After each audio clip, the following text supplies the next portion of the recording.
Dumdum 2024 after Sandeshkhali.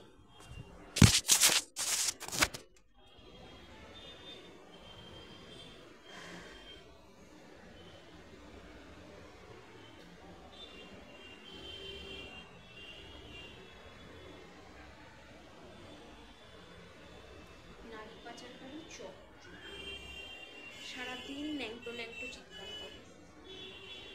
নারী পাচারদের জন্য এইসবের দরকার পড়ে।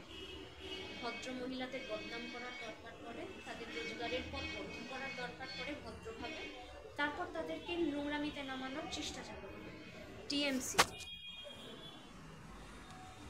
এইসব করে। সন্দেশখালীতে করেছে, দমদমে করছে।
গান করার সময় ডিস্টার্ব করে হর্ন বাজিয়ে, পড়াশোনা করার সময় ঘরের নিচে মানে ঘরের ফ্লোরের নিচে ধূপধাপ আওয়াজ করে কনসেন্ট্রেশন নষ্ট করে। কোর্টে গেলে চোখে টর্চ মেরে কোর্টে জাজেদের কথা শুনতে দেয়নি। আমার ওয়ার্ক প্লেসে সেক্সুয়াল হ্যারাসমেন্ট করেছে টিএমসিপির লোক। বাড়ি অবধি স্টক করেছে, প্রত্যেক দিন স্টক করে দিনের পর দিন। প্রত্যেকটা থট দে রেসপন্ড টু ইট, প্রত্যেকটা কাজের পরে কিছু না কিছু আওয়াজ করে যে তোমাকে টর্চার করছি, এটা একটা যেন অ্যাফার্মেশন। প্রত্যেক দিন এসব হয়, আর কেউ শুনতেও পায় না, দেখতেও পায় না। এটা হচ্ছে টিএমসিপির ট্রেডমার্ক। নারী পাচারের পয়সা এরমভাবে রোজগার করে, মহিলাদের পেছনে লেগে তাদের বিক্রি করার চেষ্টা করে, তাদের নোংরা ছবি বিক্রি করে, তাদের ব্যাপারে নোংরা নোংরা কথা বলে, তাদের নাম করে পাড়ায় নোংরা জিনিসপত্র প্রচার করে।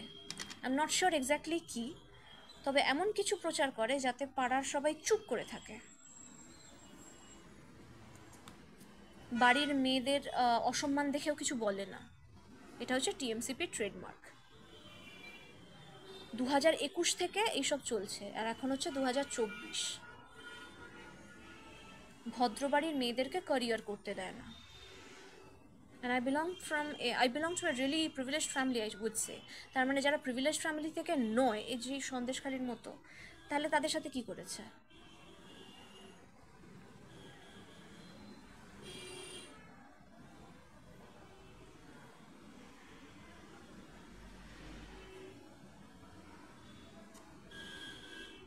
ভদ্রবাড়ির মেয়েদের বাড়ির সামনে হল্লা করে, পার্টির লোকজন নিয়ে ভয় দেখায়,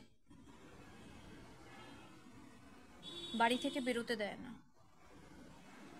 বাড়ি থেকে বেরোলে পেছন পেছন যায় কতগুলো অসভ্য ছেলে, আর নোংরা নোংরা কথা বলে।